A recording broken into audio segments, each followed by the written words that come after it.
हमने अभी 4 श्लोक पूरे किए। अभी मैं 5वीं गीता के बारे में अभी करते हैं। 33, 34, 35 और 36, तो 33 श्लोक से ये हनुमान प्रसाद पोद्दार जी की एक गीता है, तो जयदयाल गोयंका जी की, जो तत्व विवेचनी श्रीमद् भगवद गीता गीता प्रेस गोरखपुर की।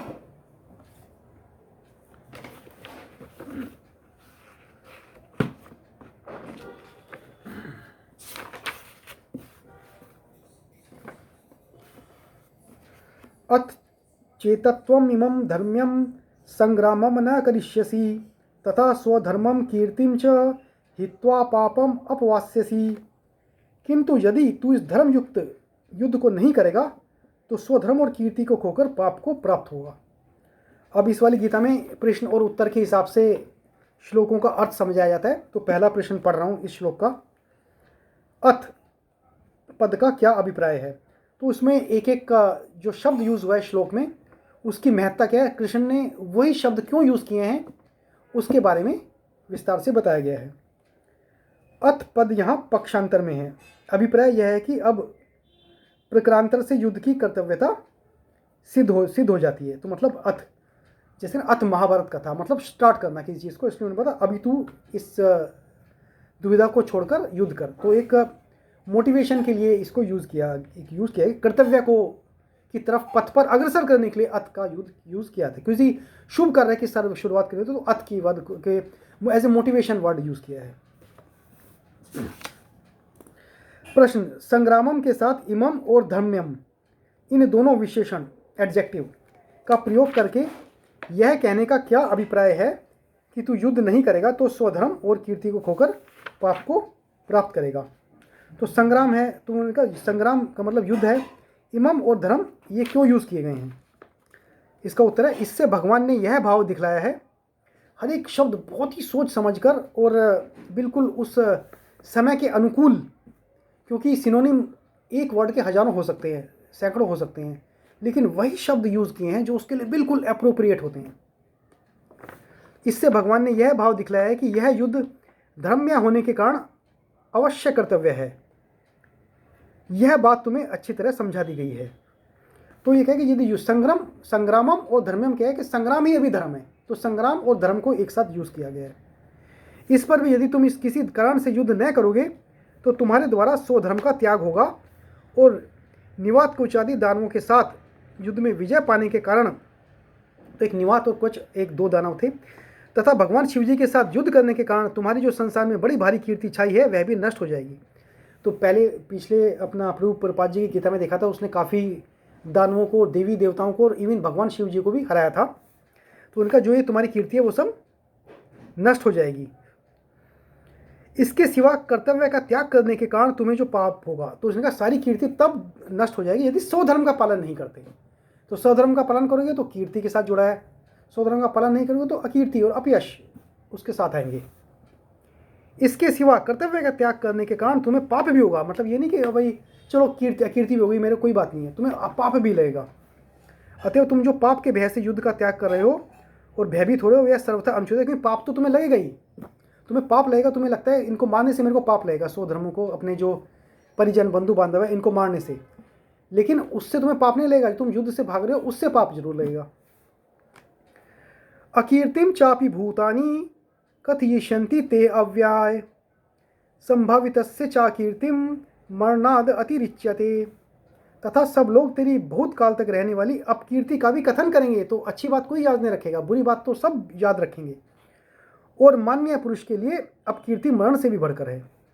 चा कीर्ति मरणाद अतिरिच्यते, मान्य व्यक्ति के लिए अपकीर्ति मृत्यु से बढ़कर है।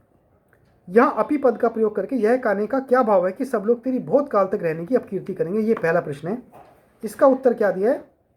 यहाँ अपी पद का प्रयोग करके इस वाक्य से भगवान ने यह दिखलाया है कि केवल स्वधर्म और कीर्ति का नाश होगा और तुम्हें पाप लगेगा। इतना ही नहीं, साथ ही देवता, ऋषि और मनुष्य आदि सभी लोग तुम्हारी बहुत प्रकार से निंदा भी करेंगे। और वह अपकीर्ति ऐसी नहीं होगी जो थोड़े दिन होकर रह जाए, कालों काल तक चलेगी, वह अनंत काल तक बनी रहेगी। अतएव तुम्हारे लिए युद्ध का त्याग सर्वथा अनुचित है। अगला प्रश्न पूछा है, माननीय पुरुष के लिए अपकीर्ति मरण से भी बढ़कर है, इसका मतलब क्या है? इस वाक्य का अर्थ क्या है? इसका भाव क्या है? What are the emotions behind this words? इस वाक्य से भगवान ने यह दिखलाया है कि यदि कदाचित तुम यह मानते हो कि अकीर्ति होने में हमारी क्या हानि है, तो ऐसी मान्यता ठीक नहीं है। तो कुछ ना ठीक है यार, मेरी दो लोग गाली देंगे, अकीर्ति हो जाएगी, कोई बात नहीं, पाप लगेगा, लगने दो, इसमें ऐसी मान्यता ठीक नहीं है।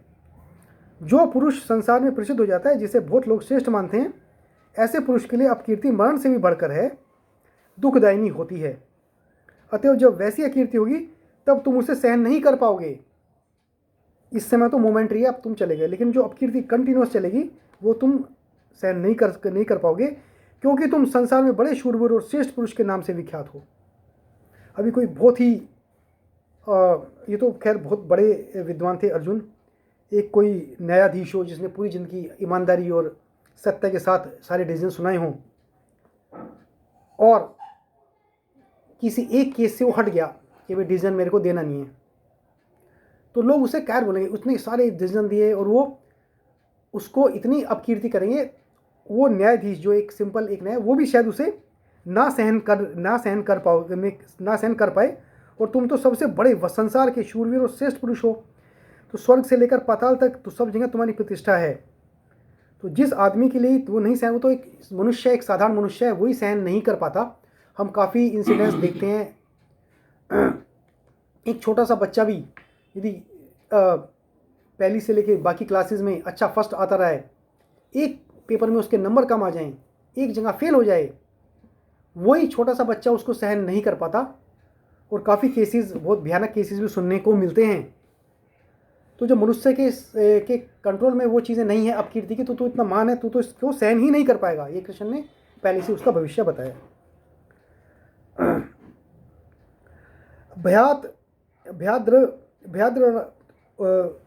भ्याद्रणादुपरन्तं मनस्यन्ते त्वां महारथा, येषां च त्वं बहुमतो भूत्वा यास्यसि लाघवम्। और जिनकी दृष्टि में तू पहले बहुत सम्मानित होकर अब लघुता को प्राप्त होगा, वे महारथी लोग तुझे भय के कारण युद्ध से हटा हुआ मानेंगे। तो ये कह रहा है, जिनकी दृष्टि में तू बहुत सम्मानित होकर लघुता को प्राप्त होगा, तो बहुत सम्मानित होकर बिल्कुल उसको छोटेपन को प्राप्त होगा, बिल्कुल जिसकी निंदा सब करेंगे। इस वाक्य का क्या भाव है, ये क्वेश्चन पूछा है। उपयुक्त वाक्य से भगवान ने यह भाव दिखलाया है कि भीष्म, द्रोण, शल्य आदि तथा विराट, द्रुपद, सात्यकी और धृष्टद्युम्न आदि महारथीगण, तो भीष्म, द्रोण और शल्य तो कौरवों की साइड से लड़ाई कर रहे थे, विराट, द्रुपद, सात्यकी और धृष्टद्युम्न वो पांडवों की तरफ से लड़ाई कर रहे थे। तो दोनों ही सब, यह नहीं कि तुम्हारे अपोनेंट ही तुम्हारे साथ जो कर रहे हैं, जो तुम्हारी बहुत प्रतिष्ठा करते हैं, तुम्हें बड़ा भारी शूरवीर, महान योद्धा और धर्मात्मा मानते हैं, युद्ध का कारण का त्याग करने से तुम उनकी दृष्टि में गिर जाओगे। तुम्हारे अपने सपोर्ट वाले जो लोग खड़े हैं वही तुम्हारे को निंदा करेंगे, वे तुमको कैर समझने लगेंगे। तो जो अपने गुरु मानते रहे, जिनको भी इससे बड़ा कुछ नहीं है, वही लोग। तो इसको लघुता को प्राप्त करना इस श्लोक में बताया गया है। महारथी लोग तुझे भय के कारण युद्ध से हटा हुआ मानेंगे, इस वाक्य का क्या अर्थ है? तो तू डर के मारे भाग गया, इसका क्या मतलब है, ये पूछ रहे हैं। इस वाक्य से भगवान ने मारुतियों की दृष्टि में अर्जुन के गिर जाने का ही स्पष्टीकरण किया है। अभिप्राय यह है कि वे महारथी लोग यह नहीं समझेंगे कि अर्जुन अपने स्वजन समुदाय पर दया करके या युद्ध को पाप समझकर उनका परित्याग कर रहे हैं। वे तो यही समझेंगे कि ये भयभीत होकर अपने प्राण बचाने के लिए युद्ध का त्याग कर रहे हैं। तो एक और भी संस्कृत में एक श्लोक आता है, यदि पंडित मैं खाने से भी निकल के आ रहा है तो लोग यही समझते हैं कि भाई दारू खाने से आ रहा है, कुछ इसने उपभोग किया हुआ। तो लोग ये नहीं देखते शायद वो किसी को वहाँ से बचाने गया, उसके दुष्प्रभाव बताने गया होगा। तो उस समय के आज के युग में भी हम यही एक परसेप्शन, एक धारणा बनाते हैं। तो वो तो उस समय की बात है जब लोग क्लियर धारणा बना लेते थे। इस परिस्थिति में युद्ध न करना तुम्हारे लिए किसी तरह भी उचित नहीं है। अभी एक 36वां श्लोक, अवाच्यवादांश बहून वदिष्यन्ति तवाहितः निंदन्तस्त्वः सामर्थ्यं ततो दुखतरम नु किम, तेरे वैरी लोग तेरे सामर्थ्य की निंदा करते हुए तुझे बहुत से न कहने योग्य वचन भी कहेंगे, उससे अधिक दुख और क्या होगा। अब इसका प्रश्न है, 34वें श्लोक में यह बात ही कह दी गई थी कि सभी प्राणी तुम्हारी निंदा करेंगे, फिर यहाँ यह कहने में क्या विशेषता है कि तुम्हारे शत्रु लोग तुम्हारे सामर्थ्य की निंदा करते हुए तुम्हें बहुत से न कहने योग्य वचन भी कहेंगे। तो वो कह रहे हैं कि इसमें 34वें श्लोक में ऑलरेडी निंदा की बात हो गई थी, तो 36वें श्लोक में दोबारा निंदा की बात क्यों श्री कृष्ण ने बोला है, 2 बार क्यों निंदा उसको बोला है, जब 34वें श्लोक में बात खत्म हो गई थी निंदा की। तो इसका उत्तर क्या है, 34वें श्लोक में सर्वसाधारण के द्वारा सदा की जाने वाली निंदा का वर्णन है, ना अनंत काल तक की निंदा करेंगे। तो नॉर्मल पीपल, ह्यूमंस, मनुष्यगण।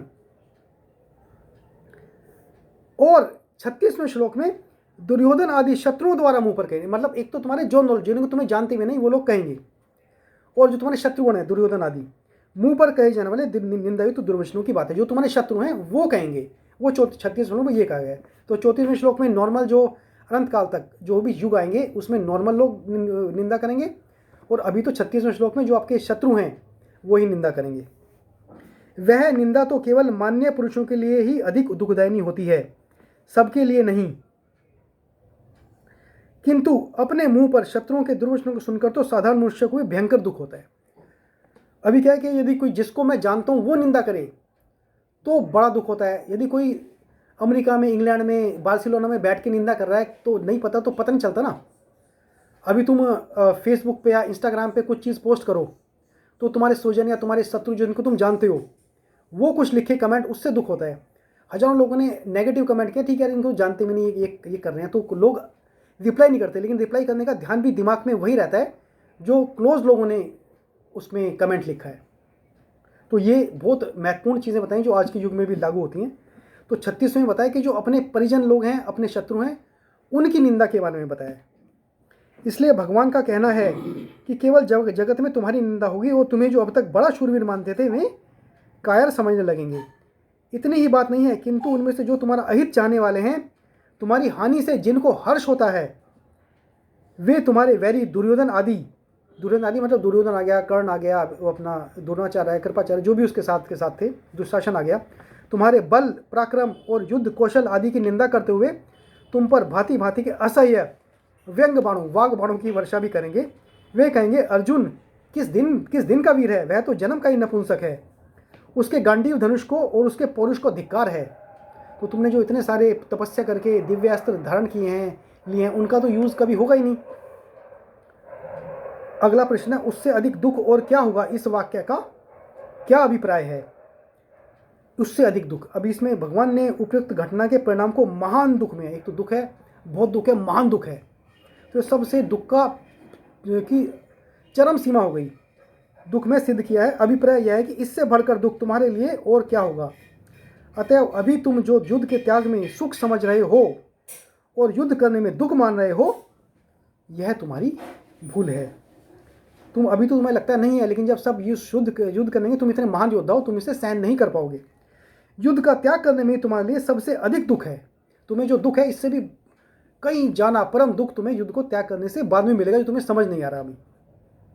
संबंध उपयुक्त, अभी लास्ट में इन्होंने एक संबंध दिया है। उपयुक्त बहुत से हेतुओं को दिखलाकर, बहुत से पर्पस, बहुत तरह से कृष्ण ने बताया।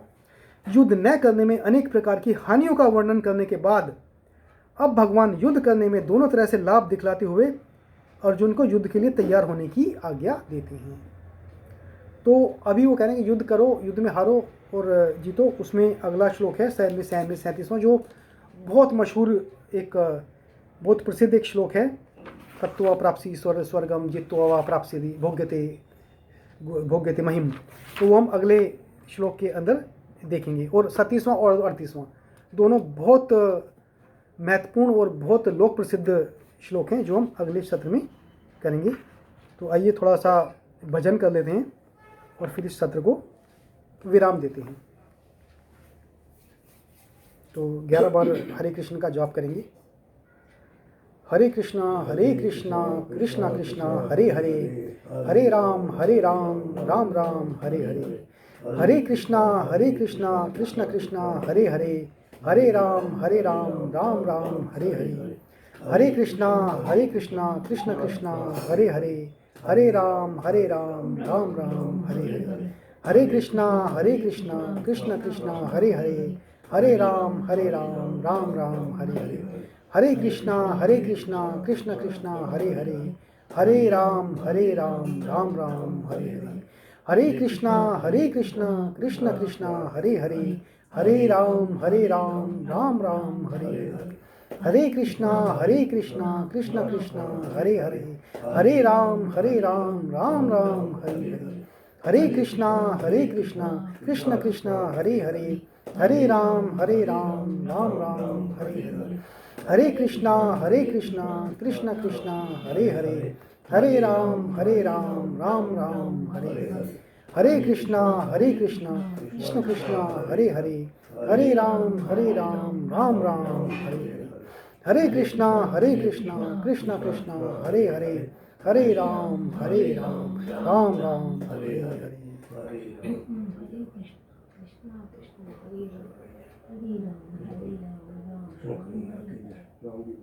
हम हर बृहस्पतिवार 7:30 से 8:30 ये गीता सत्र करते हैं। इंस्टाग्राम, यूट्यूब, फेसबुक सभी के माध्यम या गूगल मीट के माध्यम से आप इस सत्र के साथ जुड़ सकते हैं। तो अगले सत्र में हम 37वें और 38वें श्लोक का अध्ययन करेंगे। तो सभी भक्तों को प्रणाम, ग्रंथराज गीता को प्रणाम, सभी देवी देवताओं को प्रणाम, सभी गुरुओं को प्रणाम। हरे कृष्ण।